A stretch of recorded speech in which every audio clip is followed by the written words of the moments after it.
Assalamualaikum warahmatullahi wabarakatuh. Bismillahirrahmanirrahim. Alhamdulillahirabbil alamin. Wa bihi nasta'inu ala umuri dunya waddin. Wassalatu wassalamu ala asyrafil anbiya'i wal mursalin sayyidina wa maulana Muhammadin wa ala alihi wa sahabatihi ajmain.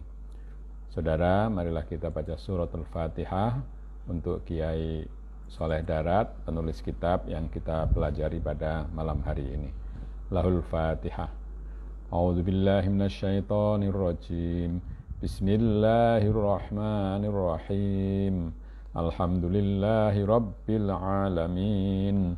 Ar-Rahmanirrahim. Maliki yaumiddin. Iyyaka na'budu wa iyyaka nasta'in. Ihdinas siratal mustaqim. Siratal ladzina an'amta 'alaihim ghairil maghdubi 'alaihim waladdallin. Amin. Saudara, kemarin kita sudah membaca cerita tobatnya Nabi Raja Tolut yang pada waktu itu karena iri kepada Nabi Dawud lalu membunuh banyak orang ya. Nah, sampai dia ketemu dengan diberitahu tukang roti bahwa ada seorang ulama yang bisa menunjukkannya cara bertobat. Kita lanjutkan. Bismillahirrahmanirrahim.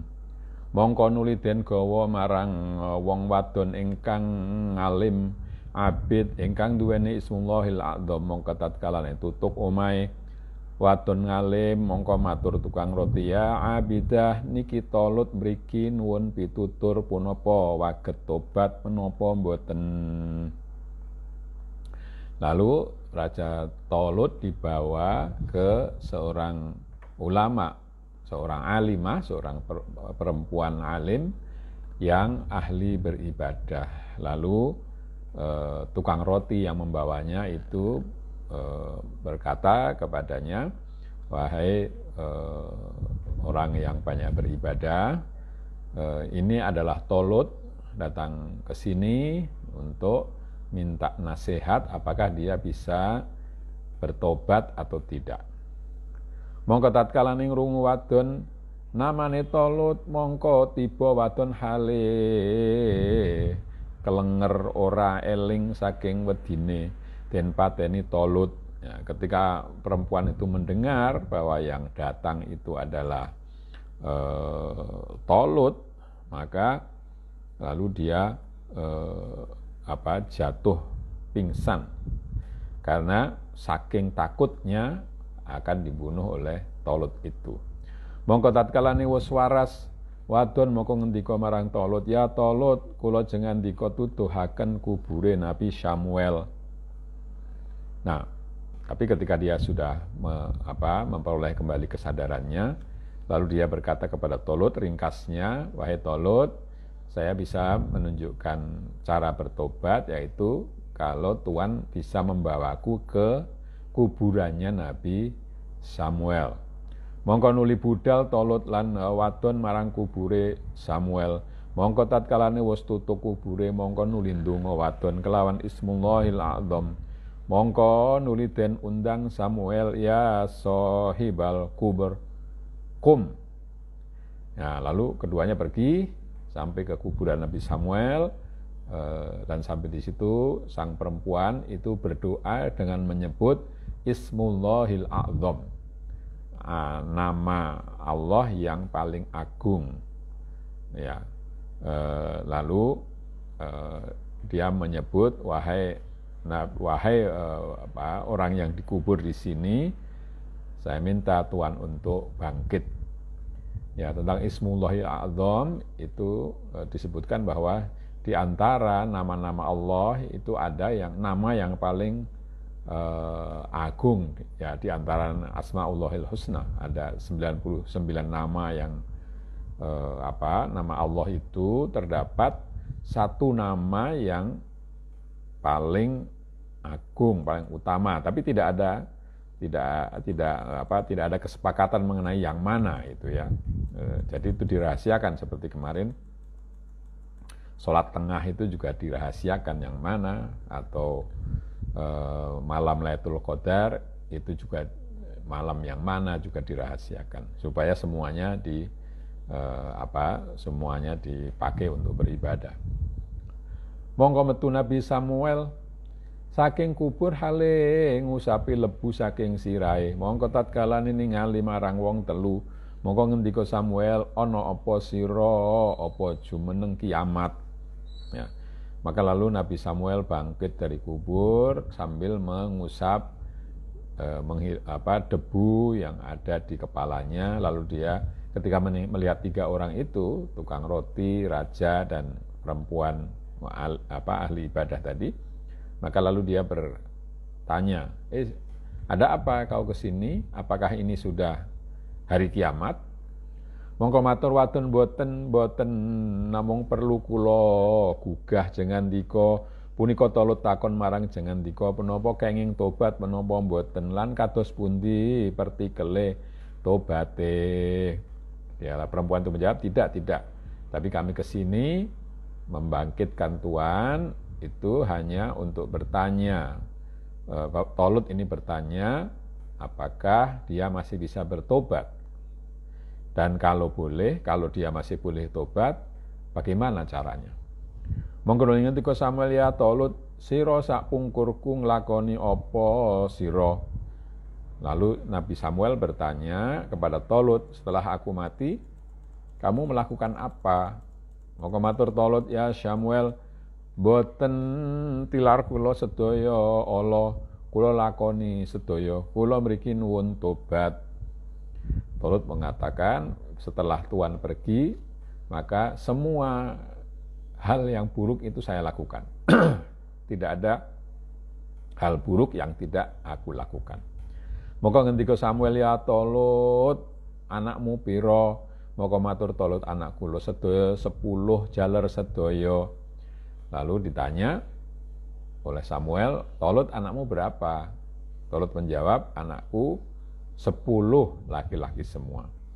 Mongko ngendika Samuel, ora ana tobatira angin arep tinggal sira ing kraton ira lan nuli metuwa sira lan anak-anak ira kabeh krana arah perang sabilillah.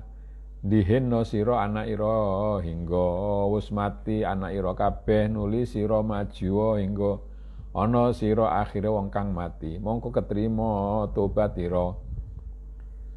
Nabi Samuel lalu mengatakan,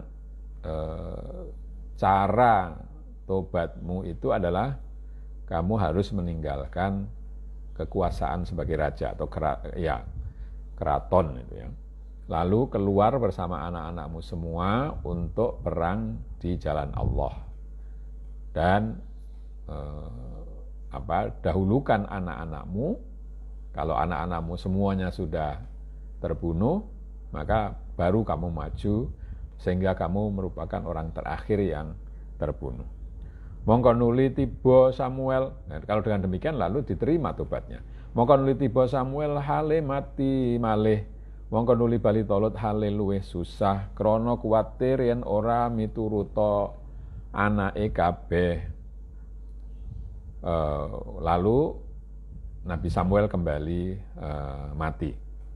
Setelah menjawab itu, dan Tolut kembali dalam keadaan yang lebih susah. Karena khawatir jangan-jangan anaknya tidak ada yang menurut untuk diajak perang itu.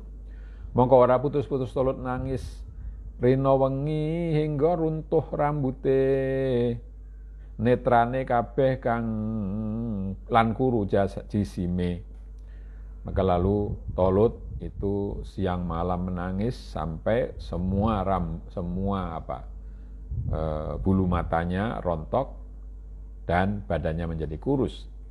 Mongko nuli ngumpulaken Tolut ing anake kabeh lan nuli ngendika, "Ngger sira kabeh anak ingsun apa ta padha ridho sira kabeh lamun ingsun mlebu neraka jahanam Lan apa padha ngetokno sira kabeh ing ingsun. Lalu dia mengumpulkan anak-anaknya semuanya, lalu berkata, wahai anakku, apakah kamu semua adalah anakku, apakah kamu rela seandainya aku masuk neraka? Atau kalian akan mengeluarkan aku dari neraka? Monggo matur para putra sedaya mboten ridho kula sedaya Rama. Sing ngandika mlebet neraka lan mesti kula sedaya ngedalaken sak kuwasa kula sedaya. Mereka menjawab, tentu kami tidak rela kalau Bapak masuk neraka. Dan pasti kami semua akan berusaha semampu mungkin untuk mengeluarkan Bapak dari neraka. Monggo ngendika Tolut, angger ingsun mlebu neraka yen sira kabeh ora miturut marang ingsun. Tolut mengatakan, anak-anakku, aku pasti akan masuk neraka kalau kalian tidak mengikuti perintahku. Mongko matur putra sedaya, menapa kersa jenengan ndika Rama, kula sedaya miturut, kula aturi dawuhaken dumateng kula sedaya. Anak-anak bertanya, wahai Bapak, apa yang Bapak kehendaki, kami semua akan menurut. Apa yang Bapak kehendaki, kami semua akan menurut. Silahkan Bapak menyampaikan kepada kami. Mongko nuli ngendika akan Tolut apa dawuhe Nabi Samuel mau, mongko padha matur putra sedaya, sendika kula miturut sedaya, boten remen kula urip sak sampune pejah jenengan ndika. Lalu Tolut menyampaikan apa yang dinasihatkan oleh Nabi Samuel, dan anak-anak semuanya menjawab, kami siap akan mengikuti apa yang dimaui oleh Bapak. Kami tidak suka hidup kalau Bapak sudah mati. Mongko nuli mangkat perang fisabilillah, mati anake kabeh. Mongko nuli mati Tolut. Mongko nuli sowan wong kang mateni Tolut marang Nabi Daud. Aweh weruh yen Tolut wis mati. Maka lalu mereka berangkat perang dan semua terbunuh, anak-anak terbunuh, Tolut terbunuh. Lalu orang yang membunuh itu mencari Nabi Daud dan menyampaikan bahwa Tolut sudah mati. Maka ngendika Daud, mongko ora ana sira kok urip bakdane Tolut, ora. Mongko nuli mateni Daud marang wong iku, wong iku. Mongko ana kratone Tolut awit tetep hingga matine iku 40 tahun. Maka lalu Daud mengatakan, loh, kenapa kamu masih hidup sementara Tolut mati, sementara Tolut tidak hidup? Maka lalu oleh Daud orang yang menyampaikan itu bahkan dibunuh, dan lalu kerajaan dibunuh. Nah, Tolut itu menjadi raja mulai dari pengangkatannya sampai mati itu 40 tahun. Mongko nuli padha teka Bani Israil kabeh marang Nabi Daud katetepaken ratu. Mongko nuli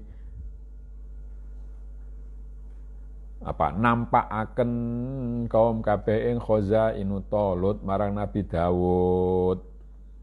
Lalu Bani Israel datang ke rame-rame ke Nabi Daud, dan dia ditetapkan sebagai raja. Lalu semua kekayaan dari Tolut itu diserahkan kepada Nabi Daud. Mongko ngratoni Nabi Daud wa'dane matine Tolut 7 tahun. Nah, setelah itu Nabi Daud menjadi raja selama 7 tahun ya, jadi setelah Tolut meninggal.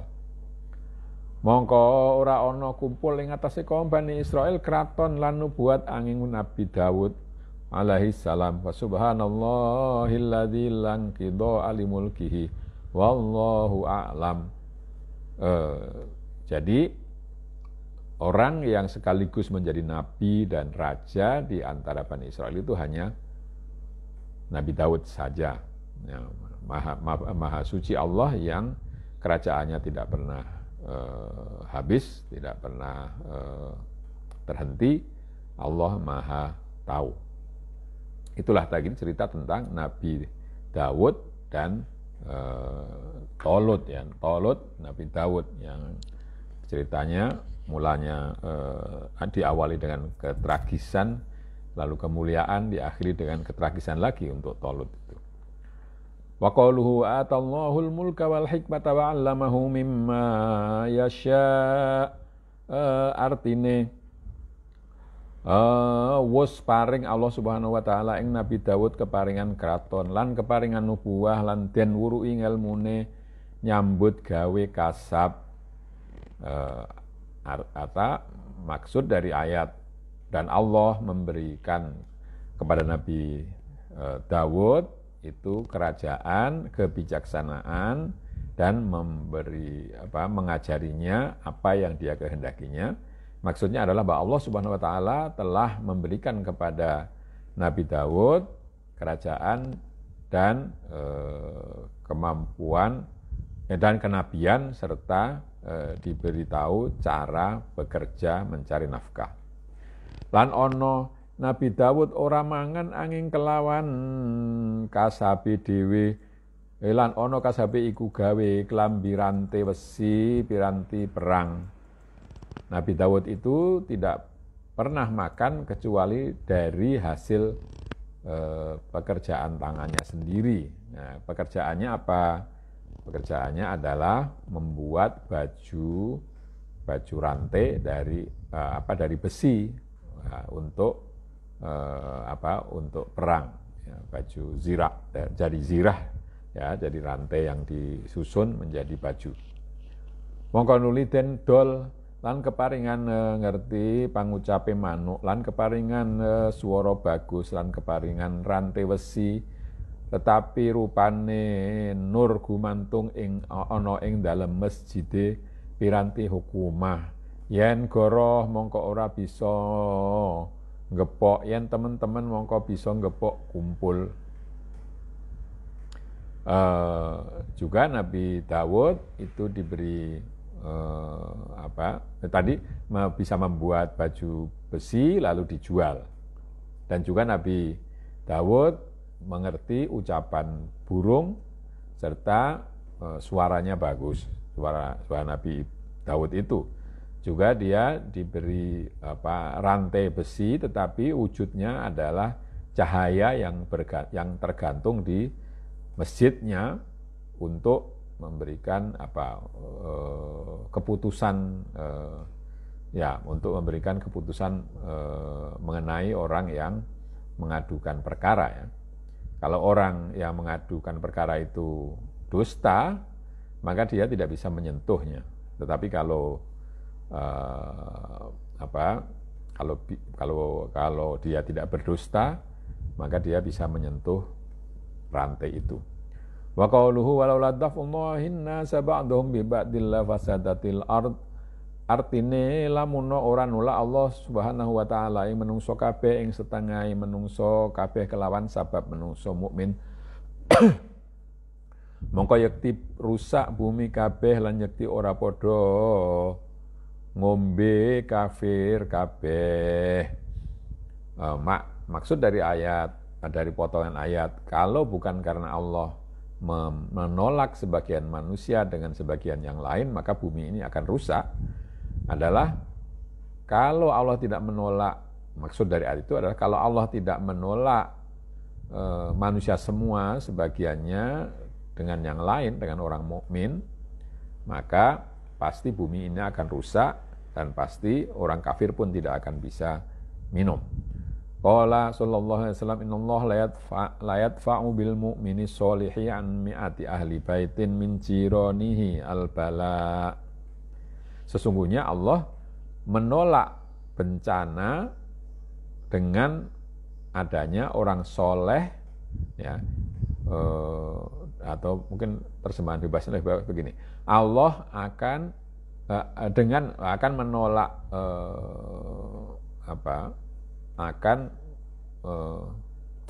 Allah dengan seorang mukmin yang soleh itu akan menolak bencana bagi tetangganya yang berjumlah 100. Jadi ada orang mukmin satu yang benar-benar mukmin, maka tetangganya 100 orang itu akan selamat dari bencana.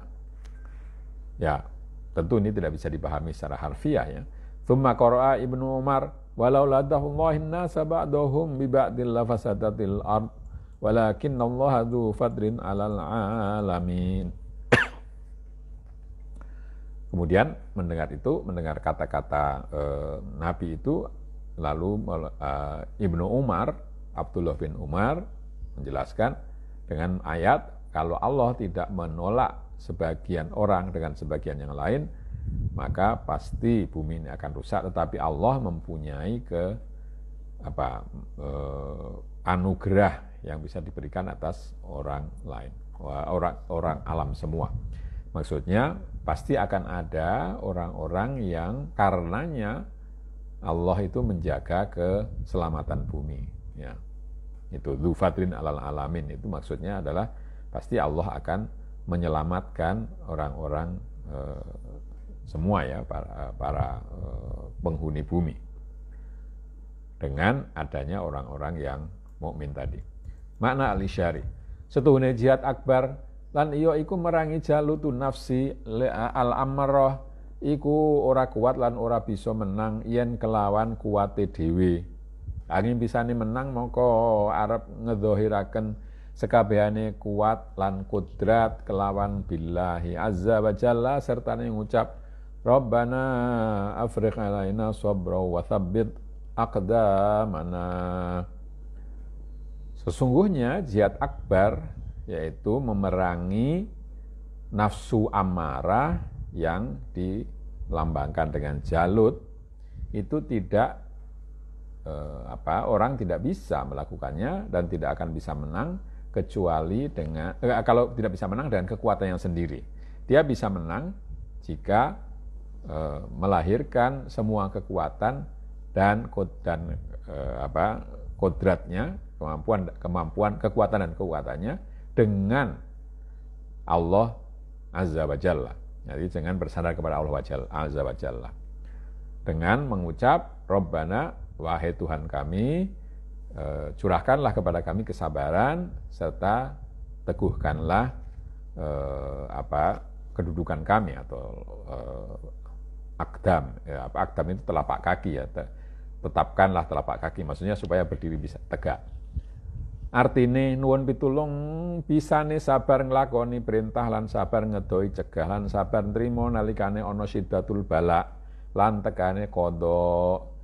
Artinya, arti dari Rabbana afrigh alaina sabra wa tsabbit aqdamana itu minta supaya sabar dan teguh, itu artinya adalah meminta pertolongan agar bisa sabar melaksanakan perintah dan sabar menjauhi larangan, serta sabar menerima cobaan yang berat kalau datang cobaan itu, serta ketika datang qada dari Allah. Sudah berusaha tapi gagal, ya sudah diterima. Itulah kehendak Allah. Lan nyuwun keparingan tawakal ing dalam sekabehane halat lan tafwid ing dalam sekabehane umur lan nerima hukume kitab mastur, juga minta agar diberi tawakal ya. Tawakal itu ya berserah diri kepada Allah di dalam semua keadaan dan menyerahkan keberhasilan atau takdir kepada Allah di dalam semua perkara, serta menerima hukum dari kitab yang sudah tertulis, ya, yaitu sebenarnya takdir. Sabar ketika ada cobaan, tapi kalau sudah datang ya diterima apa yang datang dengan ikhlas bahwa itu kehendak Allah. Wa qauluhu wansurna 'alal qaumil kafirin, firman Allah yang mengatakan menangkanlah kami atas orang kafir, artine mugi tuan tulungi anggen kula perangan kelayan nafsu kula. Maksudnya tolonglah kami dalam memerangi nafsu kami sendiri. keranten nafsul amarah niku satru kula ing dalem agama kelawan umum lan satru kula ing dalem wonten ingkang wonten lambung kula. Karena nafsu amarah itu adalah musuhku di dalam agama secara umum, dan musuhku itu ada di dalam perut saya, di dalam diri kami sendiri ya. Lambung di sini yang disebutkan lambung itu, tapi maksudnya seluruh tubuh kita. Mongko nuruti Allah Subhanahu wa taala pandungane kawulane, mongko nuli padha lumebu ada Allah kabeh kelawan biidznillah. Lumayu. Mongko nuli lumayu ada Allah kabeh kelawan biidznillah. Maka Allah mengabulkan doa dari hambanya, lalu semua musuh-musuh Allah akan lari dengan izin Allah. Utai ibaratnya Dawud iku qalbur rohani, utai ibarat Jalut itu nafsul insani, artinya mongko nuli mateni Dawudul qalbi ar-rohani ing Jalut nafsul insani, den pateni kelawan watu telu. Suwiji hajarul hirsi ala dunya, lan kapindo hajarul rukun ala nuqba, lan kaping telune hajaru ta'alluqin nafsi bil hawa. Maka lalu Daud yang ibarat Daud itu melakukan lambang dari hati rohani. Sedangkan Jalut itu adalah nafsu manusia. Ya. Maksud atau arti dari Daud hati rohani membunuh Jalut nafsu insani itu maksudnya adalah Daud yang berupa hati rohani berhasil membunuh Jalut nafsu manusia. Membunuhnya dengan apa? Dengan 3 batu. Yang pertama adalah hirs alat dunia. Jadi nafsu itu justru ditimpuk dengan batu ketamakan kepada dunia, dilemparkan kepada nafsu sehingga nafsu itu mati. Dan kedua, hijrul rukun alal uqba. Yang kedua adalah batu ar-rukun alal uqba, itu artinya lebih cenderung kepada akibat yang nantinya ya, kepada tujuan akhir mungkin begitu. Dan yang ketiga adalah ta'alluqun nafsi bil hawa,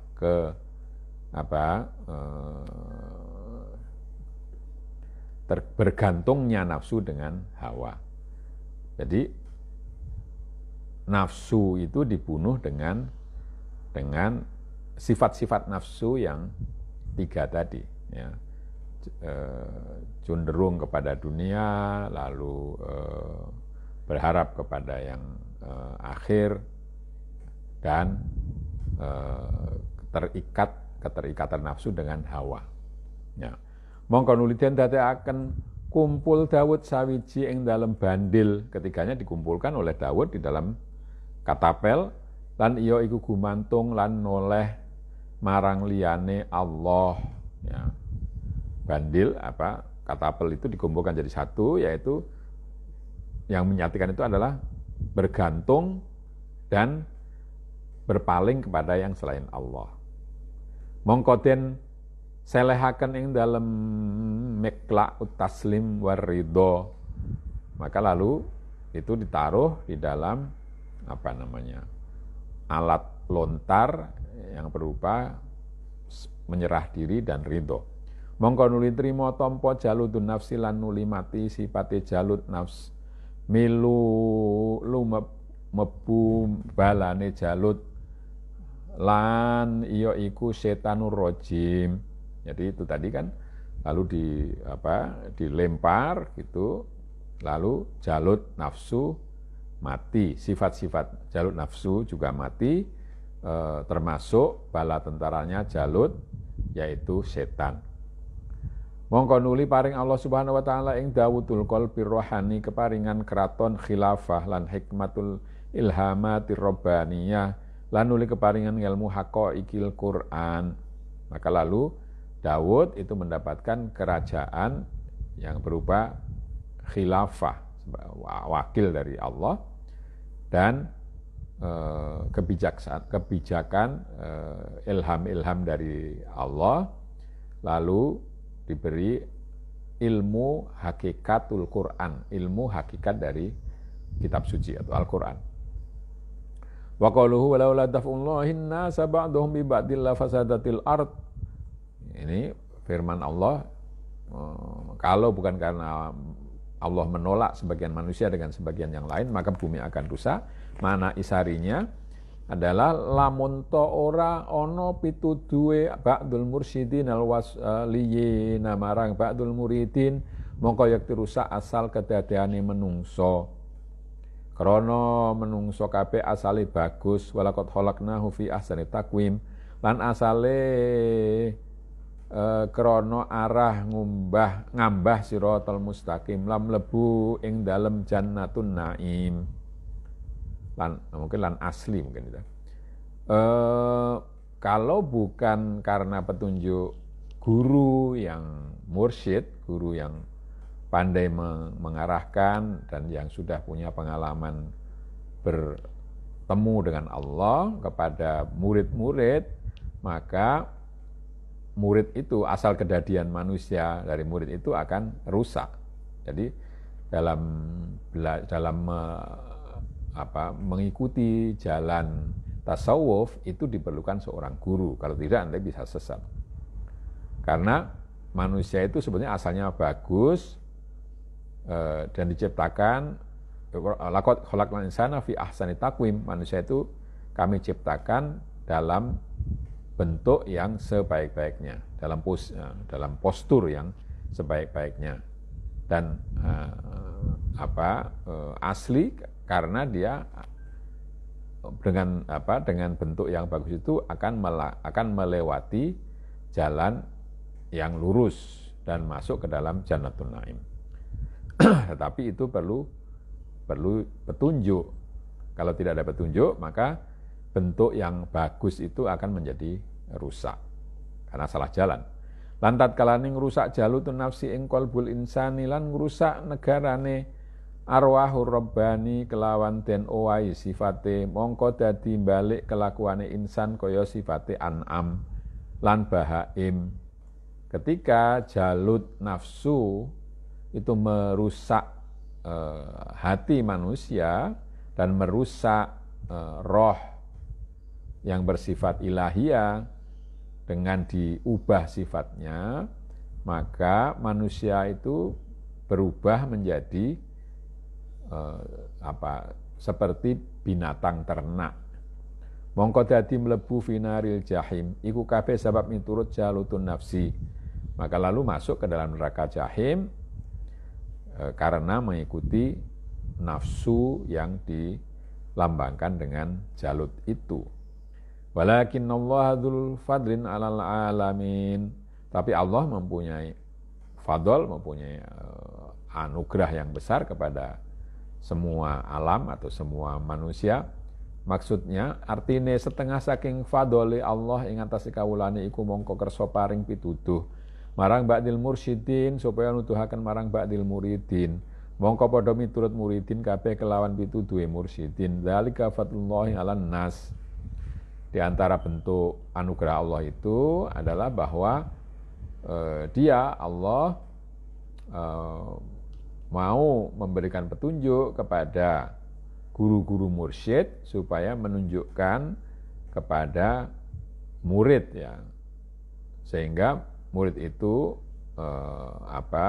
dan murid pun mengikuti petunjuk guru, dan itulah fadl Allah atas manusia. Jadi tadi dikatakan bahwa tidak bisa masuk ke jalan itu kecuali dengan petunjuk guru, tetapi guru Allah menyiapkan guru itu pada setiap waktu, mungkin begitu. Ini masih panjang, jadi mungkin kita akhiri sampai di sini saja dulu dengan membaca hamdalah. Alhamdulillahirabbil alamin. Kurang lebihnya minta maaf. Akhirul kalam. Wassalamualaikum warahmatullahi wabarakatuh.